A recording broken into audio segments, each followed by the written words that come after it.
bringing you inside the USL Championship and League One. Segmer's got there, Marquinhos! He's been knocking on the door! He knocks it down! Diving into all the biggest stories and top headlines. You are ripping and roaring today. This is USL All Access. It's almost impossible to recreate that level of magic. With Mike Watts and Devon Kerr on Sirius XM FC. Welcome, everyone, to a new edition of USL All Access, and a happy week 34, wherever you might be. Mike Watts, Devon Kerr, and Emmett McConnell moving the buttons. Happy to have you along for what is the final week of math that you'll have to do the rest of this calendar year. You won't have to think about math again until you do your taxes. The East, far from settled. The West, we've got our 8, but where they land, nobody knows outside of just the team at the top. Devon, before we get into playoff numeration, how this is all going to play into the quarterfinals in 2 weeks' time, welcome back to the show, buddy. I planned on going full Rob Lowe. It seems you could have, but flipped your hat backwards. It's a sad fact. Yeah, and also, I'm not wearing, unfortunately for the league, and I do apologize, I'm not wearing a USL hat. I'm not wearing my Rob Lowe hat. I've actually got on one of my favorite hats of all time, and it's Captain Clay's and Sons Seafood Market. It's the local establishment where I get all of my seafood from. All the fish, shrimp come out of the water that day or late yesterday. So, fresh seafood in the next 24 hours. I did rock my Charlie top, by the way, and I had the chicken Big Mac on the weekend on the drive home. So it's been an interesting 72 hours for me. Any culinary delights for you in your travels? There's a place in Seattle that I got to test the water on. 2 places in Seattle I got to test the water on. It better not be our sandwich spot that we went to on the day of the CONCACAF Champions League final in 2022. No, that was delightful. No, a nice steakhouse. Someone's broiler. I can't remember whose. You definitely weren't on the per diem budget then. No, that was a Bezos hire. Love that. Steak. Love that for you. I do. Mike, what's the only acceptable way to order steak? Medium rare. Correct. Covered in truffle butter. I'll accept rare and medium rare. Anything over that, this conversation is over. I just don't know why you had to, that cow sacrificed itself for you.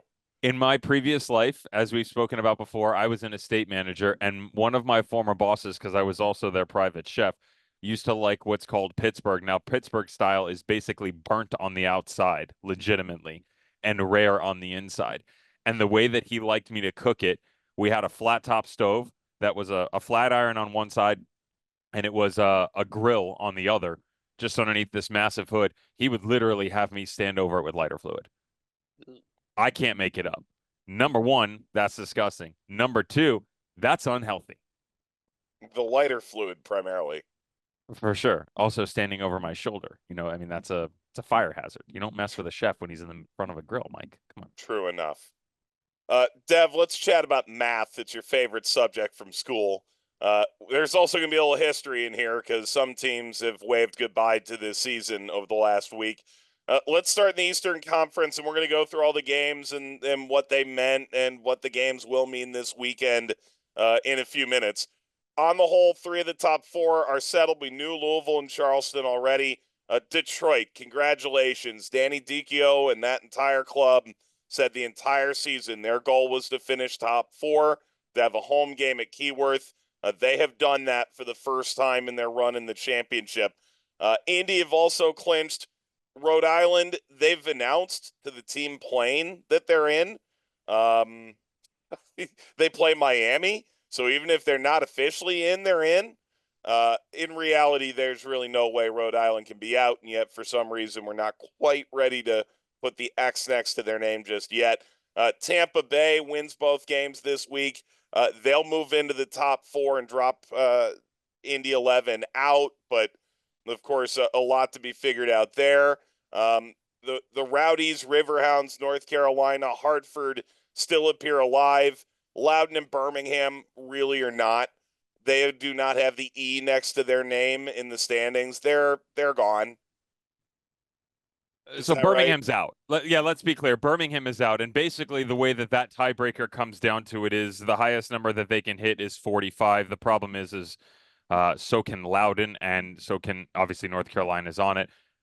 Birmingham can hit a 4-way tie at 45, but they do not hold the tiebreaker against anybody, so they're out. Loudoun can get in. Mathematically, it's a long shot, but Loudoun have to get a result, specifically 3 points on the weekend, and then you need drop points from Pittsburgh and North Carolina, specifically losses. That would allow Loudoun to jump up to 45. They would be tied, and then based upon points per game model within the conference, because if I'm not mistaken, the goal differential and head-to-head is different, that would allow Loudoun with a higher points per game versus in-conference opponents on that tiebreaker to get into the postseason. The East is an absolute mess. I asked you if the pillow fight changed hands. You said no. I feel like you're still saying no. No. The pillow fight is a lack of ability to get any results to help yourself. A pillow fight Isn't is that almost the definition a desire. of Birmingham and Loudoun? Yeah, and they fell out. There, to me, there's a difference. The pillow And fight. our poor Tampa Bay Rowdies. Indeed. We're going to talk about all the potential playoff implications. To your point, Birmingham is, in all essence, out. I understand that they haven't put the E there. We are just explaining that there is no way in. No. Okie dokie. Conversely, although it has changed for people that looked at the Western Conference standings on Sunday or early Monday, there wasn't an E next to San Antonio's name. The reason why San Antonio now has an E next to its name is because the tiebreaker is owned by Phoenix Rising in the head-to-head model. So basically the head-to-head in that situation is head-to-head on points earned, and then it goes to goal differential. Phoenix Rising owns that. So even if San Antonio won and got to 42 points to tie Phoenix Rising has the tiebreaker. Ergo, Phoenix is not eliminated. Phoenix has squeaked in, as we predicted they would, with the possibility of going to 45, which is so strange to even say. And unfortunately for everybody else below the playoff line in the Western Conference, it's see you next season. Right. All right. Well, I was going to get there in a minute. Let's quickly just hit two quick headlines in the Eastern Conference. The Rowdies are going to finish their season at IMG Academy in Bradenton. I don't know what that means for the postseason, whether they get into the top 4 or not, whether that venue is approved. I haven't talked to anybody about this yet. It's just a fact. Look, they're just going to have to figure it out this week and get through it. And then they're going to have to train however long they need to train, and then they'll figure it out from there. We keep talking about the Trop is not going to be ready for Major League Baseball. Al Lang is not the first priority in that organization right now. Yeah, I would say take the good nature. Take the good with the bad here, and we've talked a lot about a lot of the negative things that have come with the 2 hurricanes that the Tampa Bay Rowdies have had to deal with, and then displace them from their local environment. The bad news is obviously they're going to have to travel south, and they're getting out of the Tampa St. Pete area. The good news is they are going to have a ticket allotment for fans to come. The rumor number is 500 for season ticket holders to come down and be a part of those games. I can tell you from personal knowledge, Mike, and experience that there are worse places you could end up at. And when it comes to IMG, the facilities are incredible. My first experience started at my first state team when I was 12 years old, which was, carry the one, 1996. Dear Lord, I just did that math fast, and that's a long time ago. But national team camps, MLS preseason, MLS is back. Friendly youth national teams. Everybody goes there. It's that simple. And on a regular basis, it's not a one-off. So there are worse places they could have ended up in terms of facilities, training grounds, and actual game fields. This works well for them. Yep. So the Rowdies going to IMG in Bradenton. Miami. Oh, boy. Antonio Nocerino has left the club. Did so with 2 games remaining. Is after we recorded last week. Still on 11 points through 33 games. It is the worst season. I don't care about teams that were not in the contiguous 48. I mean, Jesus, how did this happen? It's not his fault. I remember week 2, week 3, week 4. I'm going, hey, they're trying. They're playing a certain panache. Maybe there's something to this. God, was I wrong? I have never been more wrong about anything in this league in my whole life. There's not enough talent. They're too young. The fan support was nominal at best. Go back to Italy, man. It didn't work out. It's okay. There's no point in staying another 2.5 weeks if you don't have to. I get it. Sure. The decision overall is ridiculous. Finish the season. You made a commitment. Both sides, to be fair. Yeah. What do you gain? What do you lose? Nothing. He gets 2 weeks of his life back. Sure. And what does Miami get? No. Probably his attitude. I can't imagine his attitude's great. Yeah, I mean, I don't know. I don't think you're wrong for your viewpoint. I just look at it as no one wins, no one loses in this situation, and there's a commitment made. However good or bad this season has been, you finish it out. I would say the same thing for a player. Player's not going to walk out of that locker room, right? Again. No, but I would say he doesn't have an appearance bonus, and they've been dead for 5 months. I don't disagree with you. Same. I'm with you. Not that I'm paternalizing There's no rights. myself. There's no Antonio. wrongs. There's just elimination and bad play. It's vital to say they're only eliminated mathematically. They're not eliminated in your heart. I would personally like to thank the USL HQ front office in the playoff preview for all the upcoming scenarios that could be postseason standings. And right under the bottom, it says Miami FC has been eliminated from postseason play. Mathematically eliminated. Noted. You can't take them out of our heart. Nope, can't. Take my eyes, but not the shirt. Yeah, true enough. The Westfield is set, so Dev made mention to it. San Antonio's gone. Monterey, Tulsa also gone. El Paso's been out now for the better part of a month, although they finished strong. We'll touch on that later. 2nd through 5th is all within 2 points. Colorado Springs plays Sacramento, so they can't both win. So Vegas on 50, Sac on 49, Switchbacks on 49, Memphis on 48. All can finish 4th, 3rd, 2nd. All can finish 5th, unbelievably. So let's all see how it plays. I believe Las Vegas, it could potentially get to 5th by way of the multiple-way tiebreaker. They're on 50. In theory, if they lose, there is a possibility Sacramento, Colorado Springs both could jump them. Anywho, Phoenix, Orange County, Oakland, all qualified. They can go anywhere 6 to 8. New Mexico, they're settled. They're 1. San Antonio eliminated. They actually drew Louisville on the weekend at home. They finished 2-0-2. Wins against Sac at Colorado Springs. Draw against Louisville. It's still too little, too late. All right, we'll recap all the games of the Eastern Conference, what they mean, what they've meant. All coming up on USL All Access. Let's get back to USL All Access on Sirius XM FC with Mike Watts and Devon Kerr.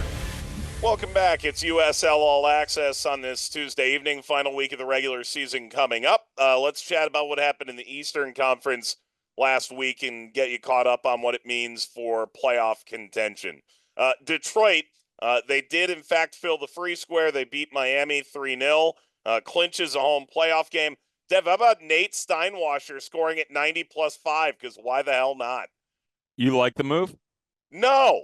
It made a mockery of it. I really cool for him, cool for the fans. Like, I get it. You're up multiple goals. Goal difference is irrelevant. It's already done. It's 90+5. There were 5 minutes of stoppage.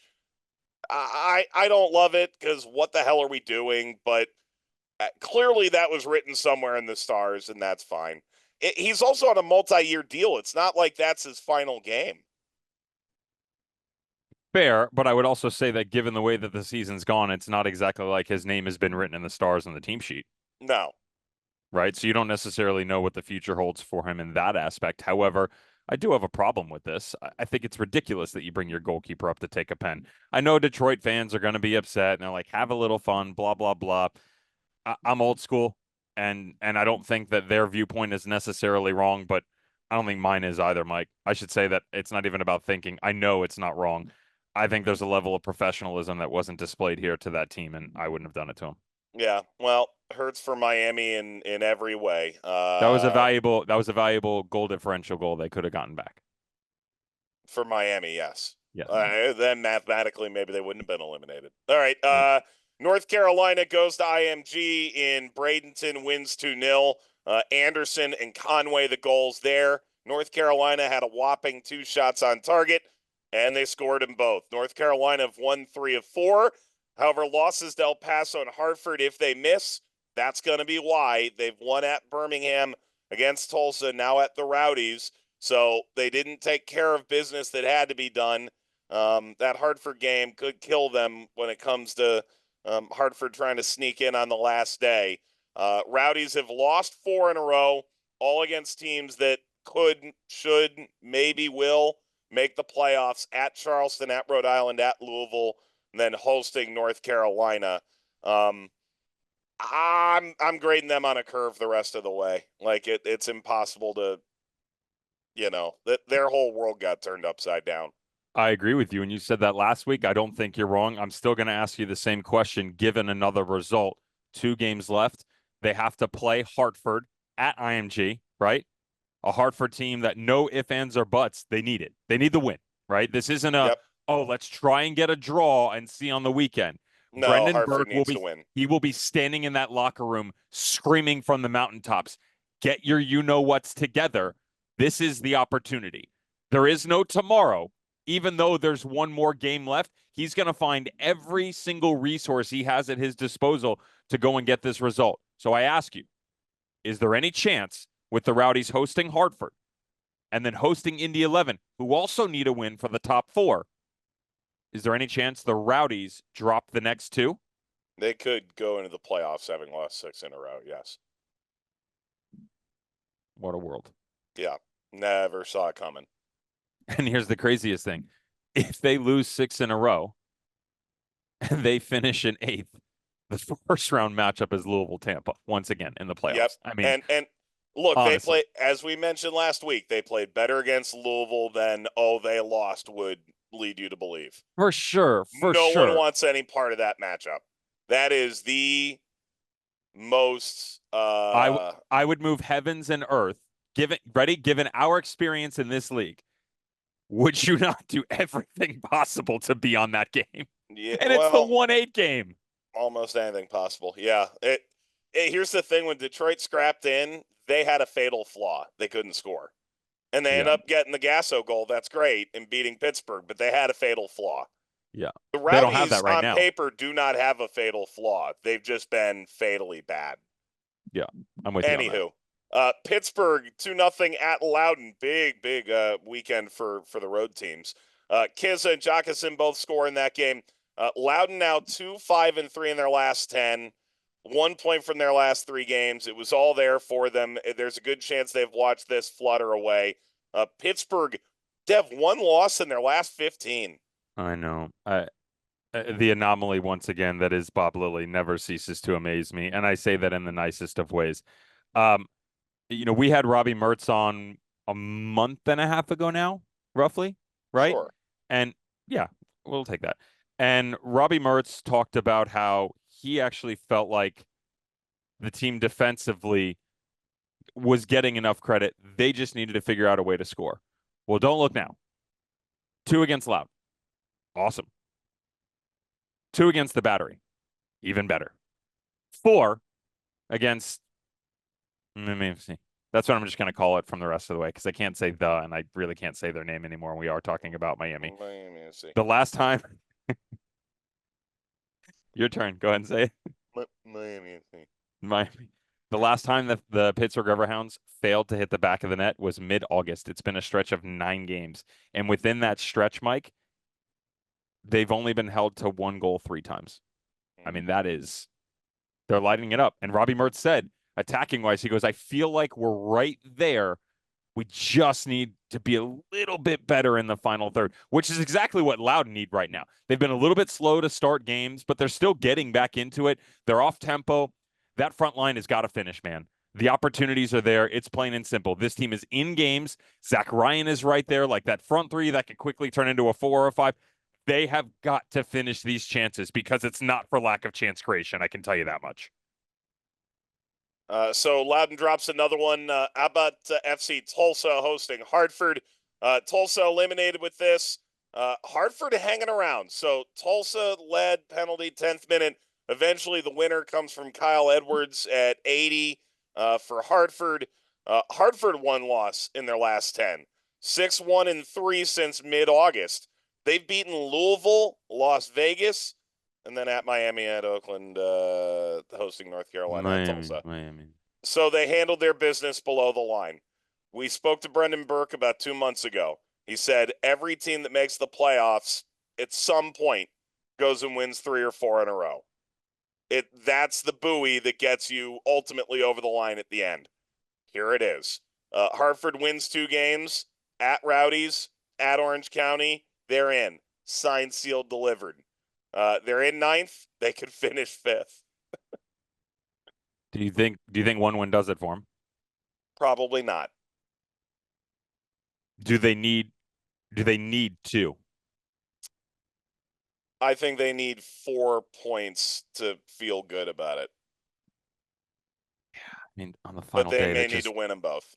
Yeah, the final day just scares me. I'm looking at everybody's schedule right now, and look, that North Carolina Vegas game is a weird one, right? Because as we talked about earlier, Vegas is in that situation, and we'll go deeper into it, but Vegas could finish second.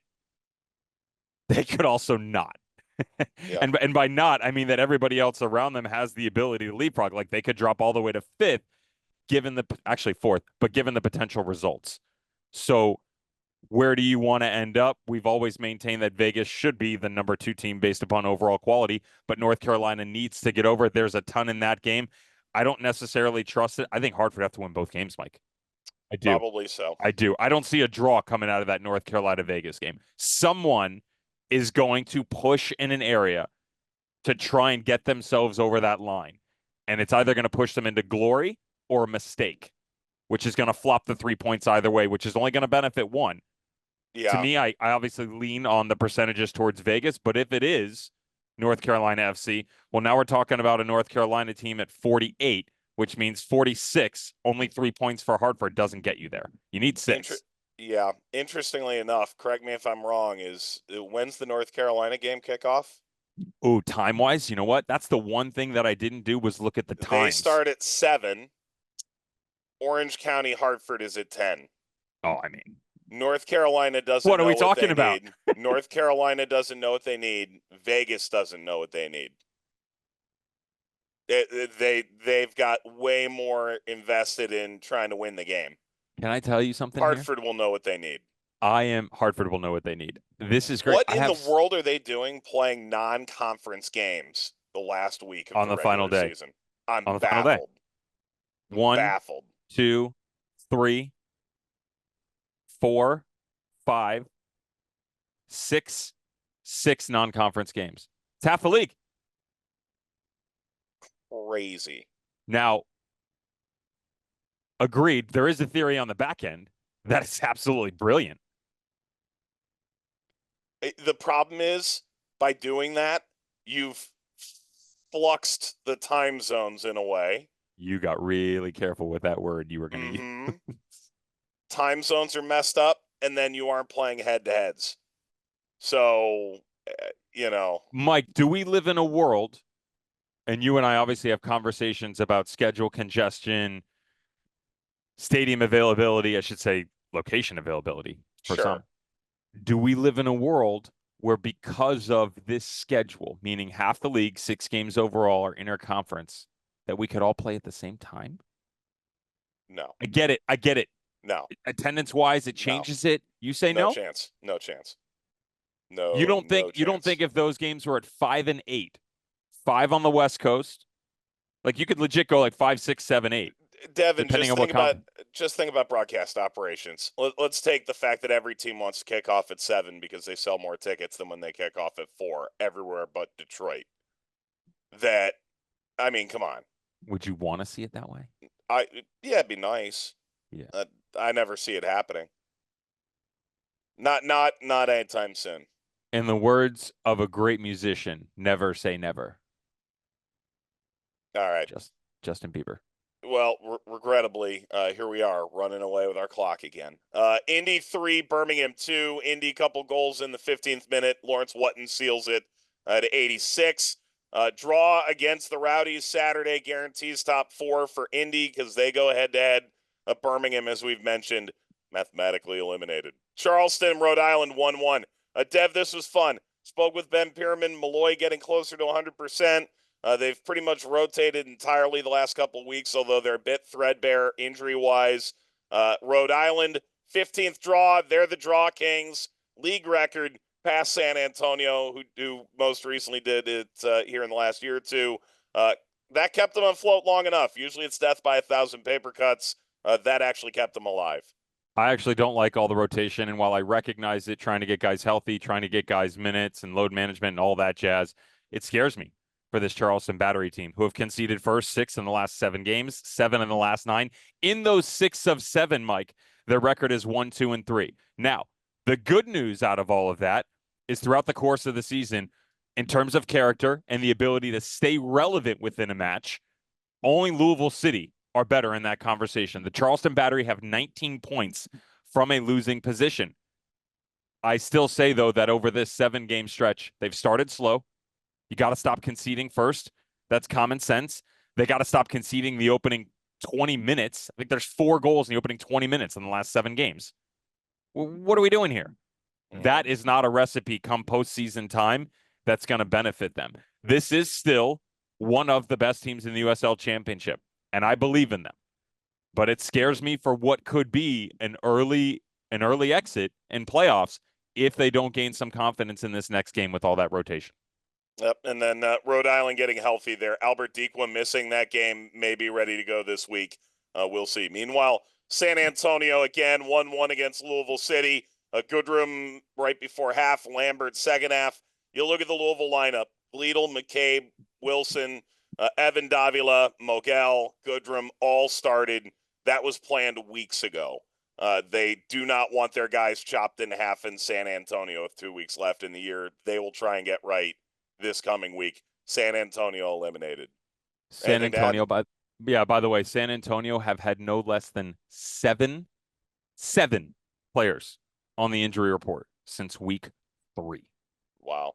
That's the story of their season right there. It sure is. San Antonio eliminated at the hands of Louisville. Ironic, I suppose, given how 2022 ended. All right, when we come back, I'll look at the Western Conference and the games that made a ripple last week. We'll take a look at the Week 34 fixtures to come as well here on USL All Access. Giving insight to all the biggest moments in Championship and League One. This is USL All Access on Sirius XM FC with Mike Watts and Devon Kerr.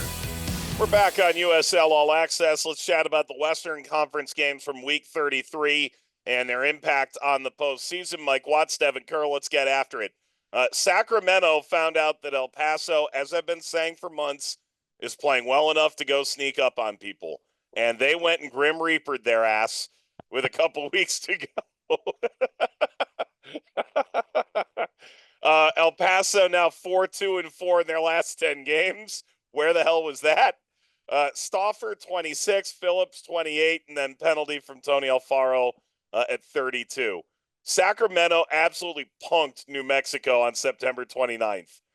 They're 0-2-2 in their last 4 games at San Antonio versus Monterrey, at Memphis, at El Paso. They should have been getting points here.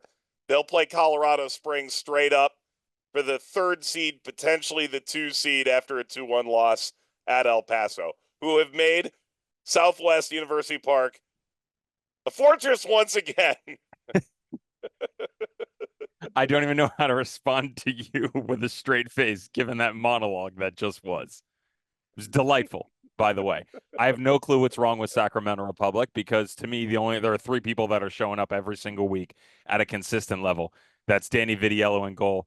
That's Nick Ross. And that's certainly Kieran Phillips on the front line. Kieran Phillips, 5 goals, 3 assists in his last, I believe, 7 matches. 12 goals on the season now for the Englishman since coming over on loan. They're a statistical anomaly, Mike. Honestly, I think there are some players that need to take a long, hard look in the mirror and figure out what you want to get out of this season. And here's why I say that. The Open Cup run was good, but we're far removed from that conversation.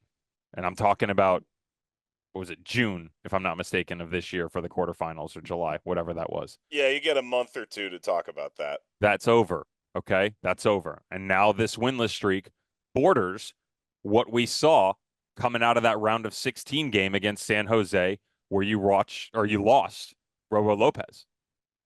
To me, this team lacks personality. I think it lacks leadership. And I know a lot of people in that locker room aren't going to like to hear it, but the performances tell otherwise. Right? You can't come out and knock someone down 5 minutes in and expect that you're going to coast the other 85 minutes of the way. And conversely, you can't struggle for the majority of the match, score 2 goals at the end, and think that you're going to be able to get it done.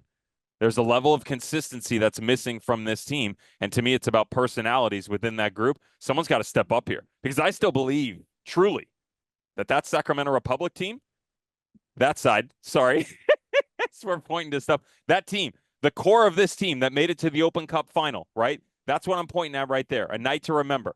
That's the win over Sporting Kansas City in the semifinal in 2022. The core of that team is still there. I believe this team has the ability to chase and win a title. I still retain the idea that is there. But I haven't seen it since May. Mm-hmm. That's a problem. Someone's got to step up. I would be irate if I had the ability to wear a jersey right now and if I was in that locker room. Get it together. Because pretty soon, there's not going to be a tomorrow.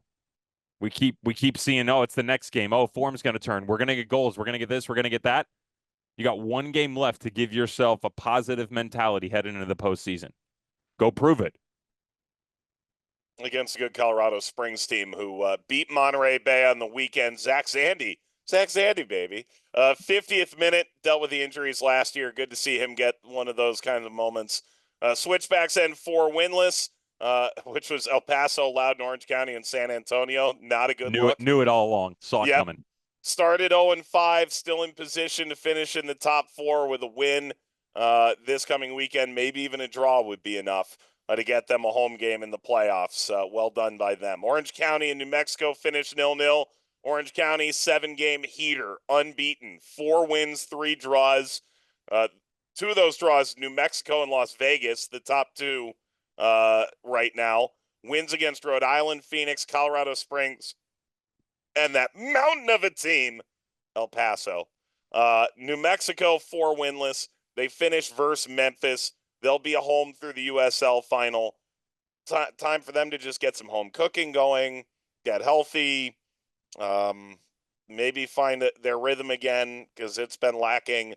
Credit Danny Stone, man. Tons of credit.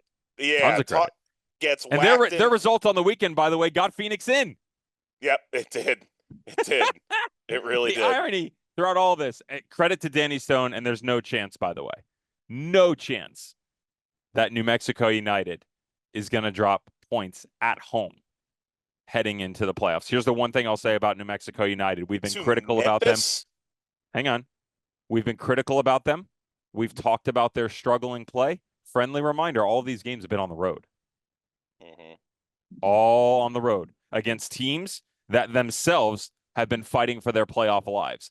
And we said it's been locked up for them. So you get the 1-0 against Loudoun, but then it's Sac, the Phoenix game. Sorry, that game was at home. The Phoenix game, the Tulsa game, the Orange County game, like all of these games were on the road. 3 out of the last 4. Now you get to go home. The coronation of the Western Conference. The belief restored in Isotopes Park. They ain't losing. I will bet you. You want to go gummies? I'm not worried about the first round. I'm worried about the So- second round. Fully agree with you. I'm not talking about the first round. Okay. I'm talking about the last game of the regular season. Okay. You want to go for a bag of Sour Patch Kids? Yeah, that's fine. Although, you know what? Strawberries or watermelons, or are we just going straight?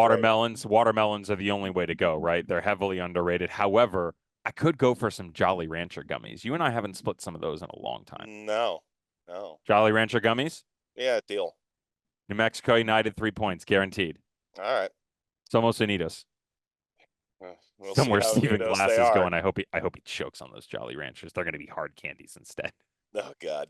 Memphis beats Phoenix on the road 1-0. Dylan Borzak gets the goal right before halftime. Phoenix backing into the playoffs because they've got the tiebreaker over San Antonio. Memphis stay in the hunt for a home game with the win.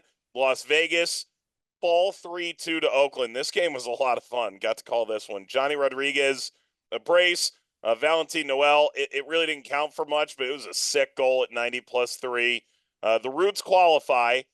Look, if they had lost or drawn, still probably would have made it, but really heavy final day. They did not hold the tiebreaker on San Antonio. So if they had drawn followed by a loss and San Antonio had won on the weekend, San Antonio would be in, the Roots would be out. That's how close this got for Oakland. And you and I were there in July. They were in second place. They housed Sacramento, and they were in second. No. Sac housed them. But hang on, coming in, they were flying. Like they were on absolute burner of a sequence of events they were pretty hot right there going into national television. And I was going to say to you, crazy to think, I was looking at Orange County, Oakland, and Phoenix in no particular order because it's the wrong order and I can't read in order. that Oakland team was in second place 3 months ago. That's the differentiation of styles and quality in the Western Conference that we've gotten this year, which has made for the best pillow fight that we've ever seen. Who do you want, Mike? True. Mike, Orange County, Phoenix, Oakland. We're taking Orange County, right? To advance, like best chance to advance regardless of matchup. Yeah, we're taking them. Yep. Which Orange County would be Vegas, and that scares me. So yeah, and then there's Phoenix and Oakland. Dude, can we get a first? Oh my God! Survivor pool. Are we getting a first round playoff match of New Mexico and Phoenix? Oh, it's very possible. Very possible. I mean, obviously, 1-8. Right now, that is it. There's no movement for New Mexico whatsoever. Phoenix on the final day at Louisville. There's no movement for Phoenix whatsoever. No, there's your 1-8. There's your 1-8 right there. Nuts. Yeah, that's awesome. Nuts. And they played a huge game a couple weeks ago, as you'd say, Dev. The biggest it was. Would this change it? No, because I think the expectations for Phoenix are so low.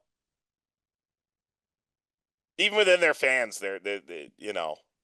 Oh, we got into the playoffs. YMFC. All right. There are 13 games this coming weekend because there is a makeup on Wednesday that has a huge impact as well. We'll walk you through all of them and get you ready for kind of decision day when we come back on USL All Access. You're listening to USL All Access on Sirius XM FC. Here are your hosts, Mike Watts and Devon Kerr. We're back on USL All Access. Based on the hat, you should know this is an all USL loving show. Union Omaha, congrats to them. Their 4th trophy in 5 years. 3rd Players' Shield in League One, 6 points clear of Madison. Hoot hoot, Devon.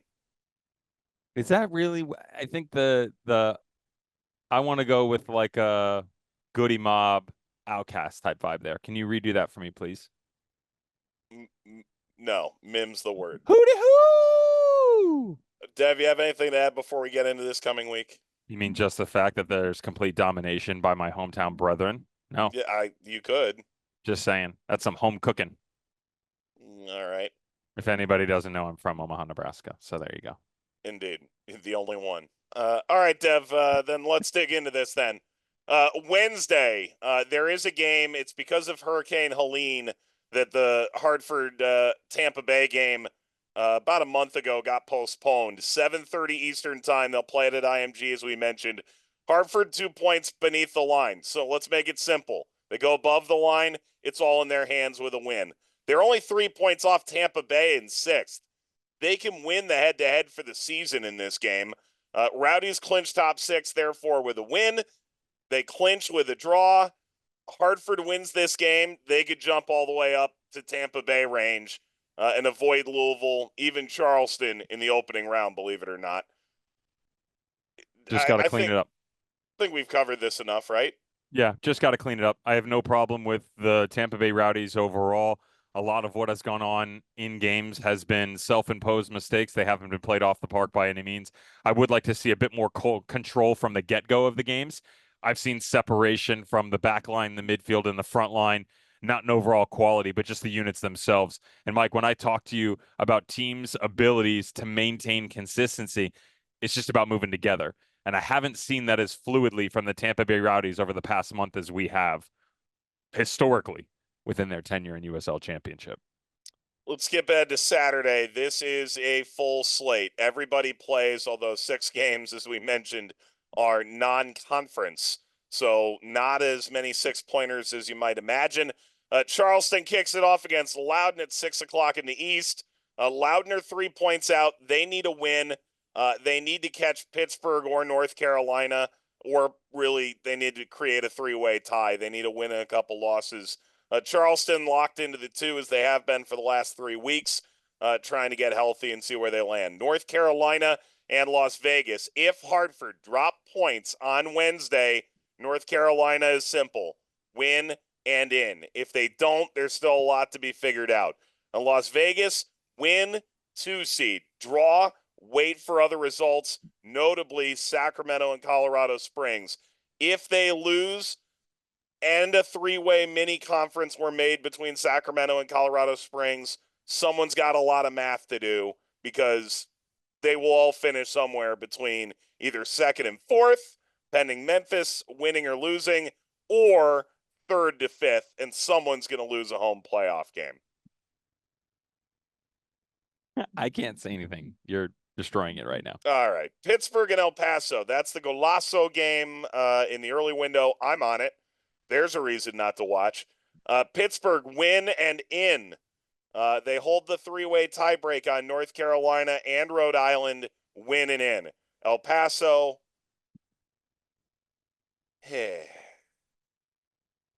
too little, too late. El Paso, Miami FC. Yeah. Louisville and Phoenix. We talked about this earlier. Louisville's locked 15-1-0 at home. Their only loss is that shootout to Rhode Island where they gave up 5, but expected goals said they should have given up about 2. Phoenix, anywhere to 6 to 8. They can only move up with a win. A draw does them nothing. They will not be moving up. No, and there's no chance Danny Cruz is gonna keep, and it has nothing to do with their performances, keep the same group that was on the weekend. They've been very clear about the fact that they rotated to make sure that the final game of the season is going to be the momentum to propel them into the postseason. I would say that a win would tie the home record, correct? No, home record's dead and sealed. That's Louisville's. Which one am I talking about, the win then? What does the win get them to? 16. No, there's something there. I just got it wrong. I'm sorry. Keep going. I'll double league back. Record? No. I know their win gets them somewhere. All right. We'll get back to it. That's what you're going to learn today. Tampa thank Bay. you. Most wins in a USL Championship regular season campaign. A win on the final day, 24, would tie them for the most wins in a regular season. It would tie them with San Antonio, the title-winning team of 2022, as well as the Phoenix Rising Big Bag Wolf of 2019, who won nothing except a regular season and an early departure in the playoffs. Oh, God. All right. We're just making friends. Tampa Bay and Indy. Rowdies result Wednesday changes everything. You can barely even really touch this. If the Rowdies win, that's going to be for the top 4. Indy clinch top 4 if the Rowdies drop points on Wednesday to begin with. If not, they'll need a win or a draw in that match to do so. Rhode Island and Miami. Rhode Island believes they've already clinched. Mathematically, we believe that's true. Hartford dropped points. against the Rowdies. It's definitely official by points alone. Take anything from the game, seal the deal. Cano Smith said to his team on the plane, well, we have Miami on the weekend, and we know we're going to win that game, to his team. Well done, Cano. I'm glad that came out. I'm glad that came out. Someone needs to admit these things to the public. That's way better than sending your goalkeeper up to take a pen. Oh, God.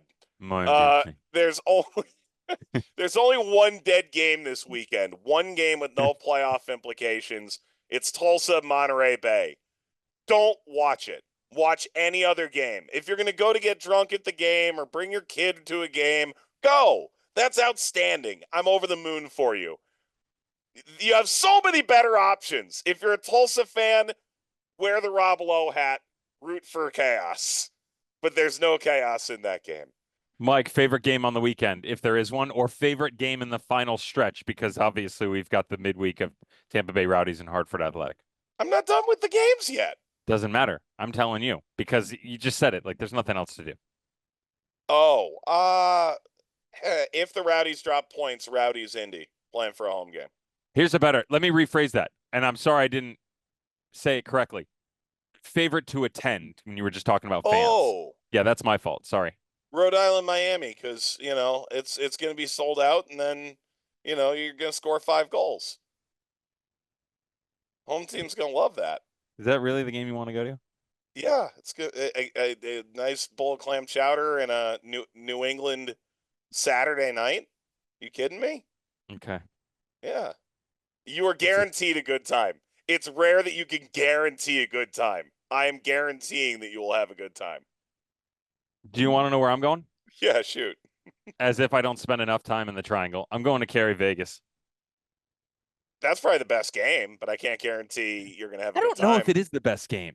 I think there's a ton on it, and I think they both will need a win, not knowing what's happening later. I think the Colorado Springs Sac game could be an unmitigated wet disaster. But I think by then they may both know that a draw is enough. Still going to be a mess. Still going to be a mess. There's no chance Briggs is walking into that game going, oh, we're all set. Don't worry about this. No, they're a stab them in the heart type. Yeah. Real quick. All right. San Antonio, Detroit. Detroit know they're top 4 no matter what. Win, they're the 3. Lose or draw, they can get jumped by Indy. San Antonio is eliminated. New Mexico and Memphis. New Mexico's been locked in for a month. Memphis can reach the top 4 with a win. They lose tiebreakers to Colorado Springs and Sacramento, so a draw or loss leaves them at the 5. So I believe, or we go to mini conferences. I'm not sure. Which would mean they'd either go to Colorado Springs or Sacramento. Oakland and Birmingham. Oakland can move anywhere 6 to 8. Birmingham, as we know, eliminated. Sacramento, Colorado Springs. If Vegas falter, the winner gets the 2. If they draw, Memphis can catch them. Sacramento won earlier this year, holds the 4th seed by tiebreaker. If those 2 were in fact to draw, they're guaranteed a home game. Dev, anything to add or anything that you've learned? Nothing that I've learned. Actually, that's not true. There is something to add and something that I've learned. This year, more than any other, has made me question the playoff format. And I wonder as to whether or not you would like to shrink it. Because if you look at the table right now, how much more interested are you if this is 6 teams on either side of each conference with opening round buys going to numbers 1 and 2? Not excited by that. I don't like. Are you kidding me? Look at everybody else right on the line of 6. I don't like. If you breathe on the bottom of the Western Conference playoff line over the past month, anybody's going to fall off that ledge. But yeah, that's great. But I don't like opening round buys. I actually think they're competitively inhibitive. Great. So we're just giving out participation medals for everybody else below the playoff line. Let's go. Tell that to Detroit last year. We agree that Nick Marcanic is the MVP based upon setting the goal scoring record. Who's second? Oh. Was that your question earlier? Yeah. Oh, shoot. It's a good one. Like, I don't think New Mexico's got a guy who out and out by himself does the job. Like, do you give it to Wilson Harris because he's the second leading scorer on a team that was historically good? Maybe. I'm not even sure he's the most valuable guy on his own team. Yeah. Well. And I don't mean that in a negative way, but like, no. I think there's a lot of different. There's a lot of different conversations to have within it. You know what's funny? You know who I I know we got to go here. You know, for me, where I really wanted to see health out of someone this year, because I think his level's been incredible when he's been around. Speaking of Louisville, Adrian Perez. Yeah. I think if he's healthy this year, that's an MVP type caliber season, and no doubt in my mind that he's number 2 overall. And there's really no clear-cut one. That's why I phrased it to you. Yeah, true enough. Been a while since that's happened. Yeah. Right? Dev, learn anything else in this show? Miami FC, I'll pass it. I learned that it's possible to shorten Miami FC from the and actually make it more impactful. True enough, and I learned Devin mumbling is quite impactful as well. For Devin, Emmett, Mike, we'll talk to you once we got a bracket next week. Previews of everything, reviews of everything. Next Tuesday night on USL All Access. Have a great week, everybody. This is USL All Access. If you missed any portion of the program, listen back anytime on the SXM app.